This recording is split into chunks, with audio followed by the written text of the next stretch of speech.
Bueno, buenas tardes a todos. Una vez más nos reencontramos en la Cátedra de Clínica Urológica para abordar hoy un tema que se llama hematuria.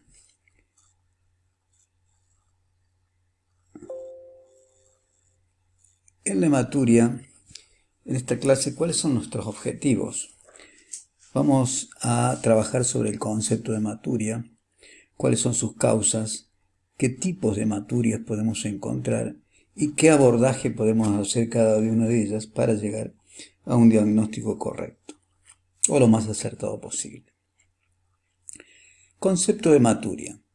¿Qué es la hematuria? Es la presencia de sangre en la orina, que puede ser macroscópica o microscópica, depende de la cantidad que haya, que puede proceder de cualquier parte del aparato urinario, desde el glomérulo hasta el esfínter externo. Recuerdan que en la primera clase hablamos de la uretrorragia. La uretrorragia es cuando hay pérdida de sangre desde el esfínter externo hacia el meato y que no viene mezclada con orina. El diagnóstico lo hacemos a través del sedimento urinario. Son necesarias 2 muestras del chorro medio. La prevalencia que tiene la hematuria es del 0,18 al 16%. Normalmente eliminamos por el riñón 2 millones de glóbulos rojos por día, ¿sí? Lo que equivale a 3 glóbulos rojos por campo en la orina en un microscopio de alta resolución. Es decir, que si encontramos más de 3 glóbulos rojos por campos, estamos hablando de microhematuria. Este concepto está un poco controvertido. Lo que está más aceptado es que cuando encontramos más de 5 glóbulos rojos por campo en la orina, lo consideramos una microhematuria. ¿Cuáles son los tipos de hematurias que conocemos? Hablamos de, según el momento de la aparición de la hematuria, si según la cantidad de glóbulos rojos, puede ser transitoria o no, y la falsa hematuria. Según el momento de la aparición, puede ser inicial en aquellos procesos que comprometen al cuello vesical y a la uretra prostática, terminal en los procesos que ocurren a nivel vesical y también en las hematurias altas, al igual que la hematuria total, que puede ocurrir también en los procesos generalmente altos o vesicales.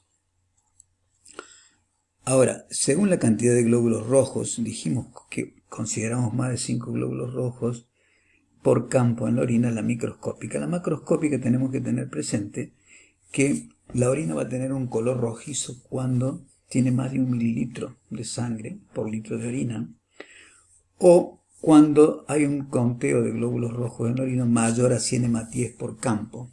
Ahí la sangre se hace visible en la orina.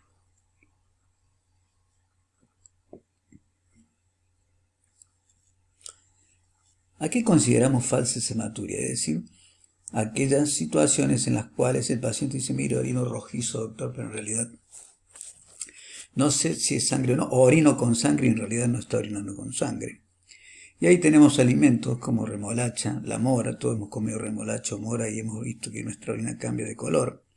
Fármacos como el metronidazol, un medicamento muy utilizado, la nitrofurantoína, que tiene de amarillo la orina, las sulfamidas que la tiñen de color naranja, rojizo, los anticoagulantes, la L-dopa, las vitaminas, los citostáticos, los tratamientos oncológicos, el ibuprofeno, un analgésico bastante utilizado, los pigmentos endógenos como son la bilirrubina, la mioglobina, la hemoglobina, y los falsos positivos.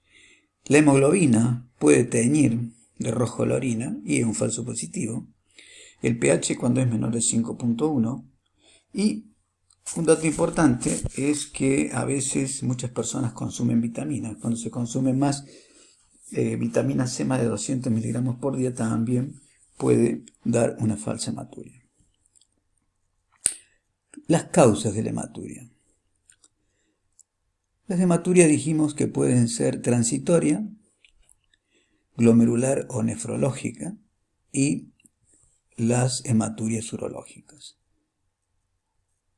Una hematuria transitoria, es decir, es aquella hematuria que dura 2 o 3 días y desaparece. ¿En qué situaciones las podemos encontrar? Las hematurias fisiológicas, a algunos de ustedes les puede haber ocurrido que después de un ejercicio físico intenso, después de la actividad sexual, después de jugar al rugby, al fútbol, o aquel que nunca ha ido al gimnasio y va al gimnasio y hace mucha actividad, allí puede aparecer el otro día una hematuria, que generalmente ese tipo de hematurias son autolimitadas, duran 2 a 3 días. Por micotraumatismos en la instrumentación uretral, como ocurre cuando han colocado una sonda vesical, cuando el paciente se ha hecho una citoscopía, en las biopsias prostáticas. Puede ser secundaria a síndromes febriles, a infecciones virales, a la gripe. Hay un estudio en militares, creo que son canadienses, no recuerdo, jóvenes, durante 11 años. Estudiaron a todos estos militares y el 40% presentó microhematuria alguna vez y el 16% la presentaron 2 veces o más. Es decir, que estamos hablando de que esto puede ser bastante frecuente. La hematuria glomerular o nefrológica, como su nombre lo indica, es aquella que viene de algún proceso que afecta al glomérulo y se caracteriza porque esta hematuria va acompañada de glóbulos rojos dismórficos, es decir, estos glóbulos rojos que al pasar por la cápsula de Bowman se deforman, por proteinuria y por cilindros hemáticos. Los cilindros hemáticos son partículas cilíndricas microscópicas formadas en el riñón por procesos inflamatorios agudos. Y ejemplo de esto son las glomerulonefritis, las nefritis por antiinflamatorios no esteroideos, el diclofenac, por ejemplo, que es un medicamento que se toma con mucha frecuencia y puede producir una nefritis de este tipo. Hay hematurias que también son de origen glomerular y que pueden cursar, que cursan sin proteinuria y que también las debemos tener presentes, que son la nefropatía por inmunoglobulina A, la enfermedad de la membrana basal delgada, el síndrome de Alport, la glomerulonefritis focal difusa. Las glomerulonefritis, ustedes saben que son inflamaciones del glomérulo, que pueden ser agudas o en forma gradual se transforman en crónica y después hacen una insuficiencia renal. La nefropatía por inmunoglobulina A, llamada también enfermedad de Berger, es frecuente y en este caso ustedes saben que las inmunoglobulinas forman parte del arco inmunológico que protegen al organismo de las infecciones. En esta situación, en esta nefropatía, se acumula en los glomérulos y genera una insuficiencia renal crónica. La enfermedad de la membrana basal delgada es relativamente común, de orden heredofamiliar, cursa con una evolución benigna, a veces se puede complicar también y hacer una insuficiencia renal, pero generalmente tiene un curso benigno, se caracteriza por un adelgazamiento difuso de la membrana basal y el diagnóstico se hace por biopsia renal, que aparte hay que hacerle microscopía electrónica para poder llegar al diagnóstico. El síndrome de Alport es hereditaria, está ligada al cromosoma X y afecta a la membrana basal por alteración de una proteína que es el colágeno de tipo 4. Las mujeres son portadoras y en los hombres generalmente se producen los procesos más graves y cursan con hematuria, a veces proteinuria, hipertensión arterial y sordera e insuficiencia renal crónica. Y por último dijimos la glomerulonefritis focal difusa, es decir, la cicatriz difusa de diversos glomérulos focal difusa, puede originarse por otra enfermedad o ser de etiología desconocida. Entonces, estas son las características que presentan las hematurias glomerulares.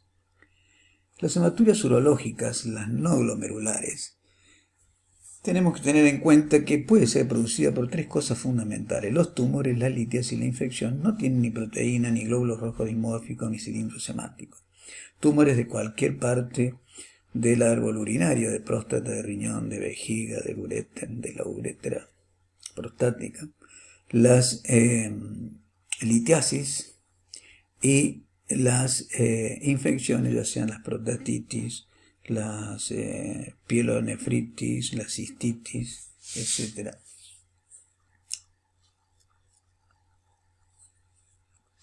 ¿Cómo hacemos el interrogatorio? Es decir, ustedes van a escuchar con frecuencia que en nuestro curso hablamos de qué dice el paciente, qué hacemos, qué hago, qué le pido y qué le doy, ¿sí? En el interrogatorio tenemos que preguntar sobre los antecedentes, si ha tenido instrumentaciones recientes, medicamentos de qué tipo usa, por ejemplo, si usa anticoagulantes, o si hace uso excesivo, por ejemplo, del diclofenac, si hay antecedentes familiares, si hay antecedentes de litiasis, si tuvo infecciones de transmisión sexual, cuántos cigarrillos fuma por día si fuma, si ha tenido exposición a químicos como aquellos que trabajan en metales pesados, y hacer un examen físico en lo cual debemos prestar atención a estas situaciones: la hipertensión arterial, el edema, las petequias, estos tres elementos que junto a la sordera pueden hacer pensar en una glomerulonefritis, a los procesos infecciosos por la fiebre, un tacto rectal, la palpación abdominal para seguir en su orden, un frote pericárdico en los pacientes que tienen lupus, o en la palpación abdominal buscando masas abdominales, y un tacto rectal para descartar patologías prostáticas en la hiperplasia prostática benigna y en el cáncer de próstata, que también puede cursar con una hematuria. Y ustedes saben que en el adenoma de próstata, la hiperplasia prostática benigna, la hematuria es una indicación absoluta de cirugía.